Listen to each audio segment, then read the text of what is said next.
Hello guys, welcome to another video जहां मैं आज डिस्कस करूंगा अटैक ऑन टाइटन मांगा का चैप्टर 126 जिसका नाम है प्राइड। तो चलो फिर सीधा शुरू करते हैं वीडियो को। हाँ जी, एक येगरिस सोल्जर जो कि अपने साथियों को ढूंढने आया था उसे शूट कर देती है और वापस आती है लीवाई के पास जो कि काफी बुरी हालत में इंजर्ड था और अनकॉन्शियस स्टेट में रेस्ट कर रहा था।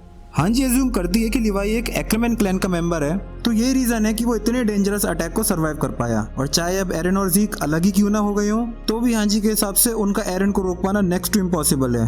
और वो सोचती है कि शायद अब उन लोगों का भी टाइम आ चुका है। हाँ जी, लीवाई को कैरी करने के लिए एक स्लेड यानी लकड़ी का एक स्ट्रेचर टाइप की चीज बना रही होती है और उसी टाइम एरन सारे एल्डियंस को डिक्लेरेशन ऑफ रम्बलिंग सुनाता है। ये सुनकर लीवाई जाग जाता है और ज़ीक के बारे में पूछता है। लीवाई काफी बॉदर्ड था क्योंकि अकॉर्डिंग टू हिम ये उसी की गलती है कि वो समझ नहीं पाया कि ज़ीक वहां पर मरने के लिए तैयार था और इसी वजह से लीवाई थोड़ा केयरलेस हो गया और ज़ीक बचकर भाग गया। वो स्लेड को देखकर लीवाई बोलता है कि चाहे कुछ भी हो वो लोग एक्शन से बाहर नहीं रहने वाले। जनरल मैगेथ और पीक से बात करने के बाद लीवाई बोलता है कि उन सब लोगों का गोल एक ही है और वो सभी लोग ज़ीक को रोकना चाहते हैं। मैगेथ लीवाई पर भरोसा करने को रेडी नहीं था, लेकिन फिर भी वो उसकी बातें सुनता है। हांजी की थ्योरी के हिसाब से ज़ीक एरन को काबू में करना चाहता है ताकि वो फाउंडिंग टाइटन को यूज कर सके। और अब जबकि वो लोग जानते हैं कि फाउंडिंग टाइटन कितना बड़ा और पावरफुल है, इतना कि उसे हराने के बारे में सोचना ही मुश्किल है, तो इसलिए ये अब और भी ज्यादा जरूरी हो जाता है कि वो सब लोग साथ मिलकर काम करें।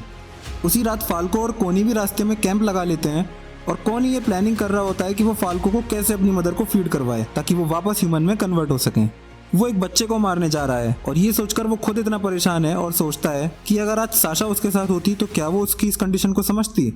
अगली सुबह वो लोग रागाको विलेज पहुंच जाते हैं और फाल्को कोनी को बताता है कि पिछली रात मैंने आपको खुद से बात करते हुए सुन लिया था। और वो पूछता है कि कोनी उसको यहाँ क्यों लेकर आया, ये झूठ बोलकर कि वो फाल्को को नहीं जानता और क्या वो ये सब उससे साशा की डेथ का बदला लेने के लिए कर रहा है।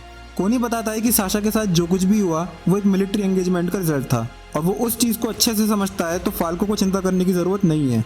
और ऐसा कहकर वो फाल्को को अपनी मदर के टाइटन दिखाता है, ये बात छुपाते हुए कि ये टाइटन उसकी मदर हैं। और वो फाल्को से कहता है कि क्या वो सपोर्ट बीम पर चढ़कर क्या इस टाइटन के दांत साफ करने में उसकी हेल्प करेगा।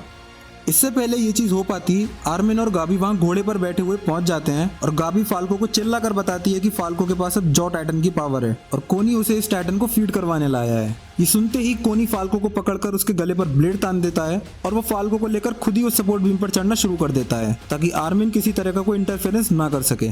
गाबी फाल्को से रिक्वेस्ट करती है कि वो प्लीज जॉ टाइटन की पावर का यूज करके वहां से एस्केप करे, लेकिन फाल्को को अब भी समझ नहीं आ रहा था कि सिचुएशन क्या चल रही है और पोर्को गैलियार्ड के साथ क्या हुआ है। आर्मिन एक बार फिर कमांडर एरविन को याद करते हुए सोचता है कि वो कैसे फेल हुआ है एरविन की लेगेसी को कंटिन्यू करने में और वो गाबी से रिक्वेस्ट करता है कि वो प्लीज कोनी को माफ कर दें।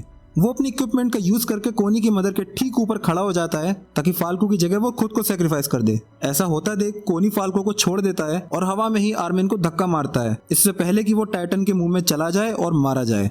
कोनी को रियलाइज होता है कि अगर उसकी मदर वापस ह्यूमन बन भी जाती तब भी वो एज कोलोसल टाइटन सफर ही करती और उसकी मदर ने कोनी को एक ग्रेट सोल्जर बनने के लिए भेजा था, लेकिन आज वो एक छोटे बच्चे और अपने इतने अच्छे दोस्त की जान लेने वाला था।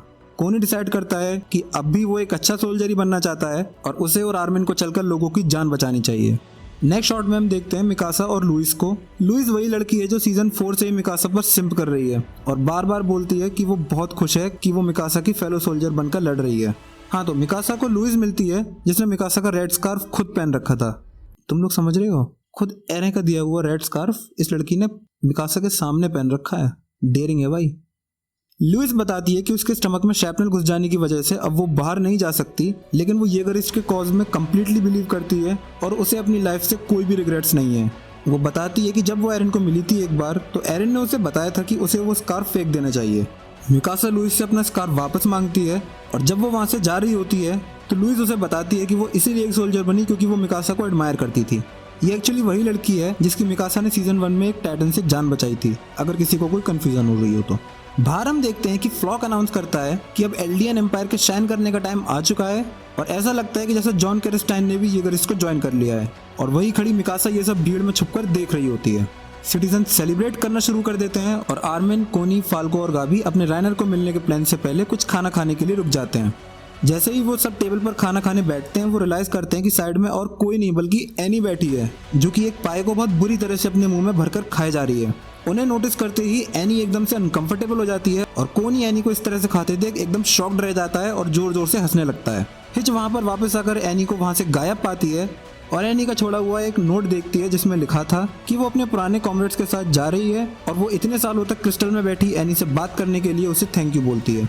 दूसरी तरफ हम देखते हैं कि फ्लॉक और जॉन डिस्ट्रॉयड हेडक्वार्टर्स के रूफटॉप पर ओनियंकापॉन और येलेना को उन्हें एग्जीक्यूट करने के लिए लेकर आए हैं। फ्लॉक वहाँ सबको बताता है कि येलेना का असली प्लान जीक के साथ मिलकर सारे एल्डियंस को यूथनाइज करने का था और ओनियंकापॉन को इस प्लान के बारे में पता तक नहीं था, तब भी उसने एल्डियन एम्पायर में जुड़ने को मना किया। ओनियंकापॉन फ्लॉक की बात पर ऑब्जेक्शन उठाते हुए बोलता है कि उसने तो एल्डिया का इस होप में सपोर्ट किया था कि एल्डिया को सेव करके वो अपनी होमलैंड को सेव करेगा, ना कि उसे डिस्ट्रॉय करवाएगा। वो वहाँ खड़ी जनता के सामने अपनी बात रखता है, लेकिन सब एकदम से शांत हो जाते हैं जैसे ही जॉन जमीन की तरफ 4 गोलियां चलाता है, जिससे ओनियंकापॉन बस बाल बाल बचता है। जॉन बोलता है कि उसका निशाना चूक गया और फ्लॉक जॉन से पूछता है कि वो कर क्या रहा है। तभी हम देखते हैं कि क्राउड में से कार्ड टाइटन बहुत तेजी से निकलकर उनकी तरफ आ रही है। टाइटन को आता देख जॉन फ्लॉक को धक्का देता है और कार्ड टाइटन जॉन, येलेना, ओनियंकापॉन को अपने मुंह में दबाकर वो उधर से निकल लेती है। फ्लॉक बाकी एगरिस्ट को उन्हें फॉलो करने का ऑर्डर देता है और मिकासा को वहां से मिसिंग देखकर वो थोड़ा शॉक्ड रह जाता है। फोर्ट के नीचे मिकासा और कोनी जॉन का सिग्नल यानी उन 4 गन शॉट्स को सुनकर अपना ऑपरेशन स्टार्ट करते हैं और सारी अटेंशन रूफटॉप की तरफ देखकर वो दोनों अपनी 2 वैगन्स में हथियार और खाना रखकर एनी, आर्मिन, गाबी और फाल्को के साथ वहां से बहुत तेजी से निकल लेते हैं। और यहाँ से भागते टाइम एनी नोटिस करती है कि कोई उन्हें ऊपर विंडो से खड़े होकर जाते हुए देख रहा है। मगैथ, लीवाई और हांजी से मिलने के बाद वो तीनों जो कार्ड टाइटन के मुंह में थे वो खुद को नदी में साफ करते हैं। ओनियंकापॉन जॉन से पूछता है कि उन्होंने मार्ले के साथ फोर्सेस कब ज्वाइन किया, जिस पर जॉन बताता है कि ये लास्ट नाइट ही डिसाइड हुआ है। ओनियंकापॉन इस पर शॉक होकर पूछता है कि उसने येगरिस का साथ क्यों छोड़ा जो एल्डियन एम्पायर को आगे बढ़ाना चाहते हैं, जिस पर जॉन रिप्लाई करता है कि क्योंकि अगर वो ये चीज़ नहीं करता तो शायद वो खुद को कभी भी माफ़ नहीं कर पाता। येलेना पूछती है कि वो सब तो सही है लेकिन मुझे यहाँ क्यों बुलाया गया है, जिस पर हांजी बोलती है कि ये जनरल मगैथ की तरफ से पर्सनल रिक्वेस्ट थी। दूसरी तरफ हम देखते हैं 2 वैगन्स पे जो लोग निकले थे वो उस रूम पर पहुंचते हैं जहां गाबी राइनर को छोड़कर गई थी और वहां एनी राइनर को लात मारकर नींद से उठा देती है। राइनर एनी को देखकर चौंक जाता है और उसके पहले के सारे दोस्तों को एक साथ देखकर पैनिक हो जाता है। गाबी और फाल्को उसे काम डाउन करते हैं और बताते हैं कि वो सब लोग अब सेम साइड पर हैं। कोनी उसे बताता है कि अभी उन लोगों के पास टाइम नहीं है इन सब बातों का, जिस पर राइनर पूछता है कि वो सब लोग जा कहाँ रहे हैं एंड कोनी उस पर बताता है कि उन्हें राइनर की हेल्प चाहिए and they are going to save the world. That's it guys, ये था एओटी मांगा का चैप्टर 126 प्राइड। उम्मीद है तुम सब एओटी टार्ट्स को ये वीडियो अच्छी लगी होगी। चैनल की ग्रोथ करवा दो यार, सब्सक्राइब कर दो इस चैनल को। मिलता हूँ मैं तुमसे नेक्स्ट वीडियो में। Till then take care, bye bye.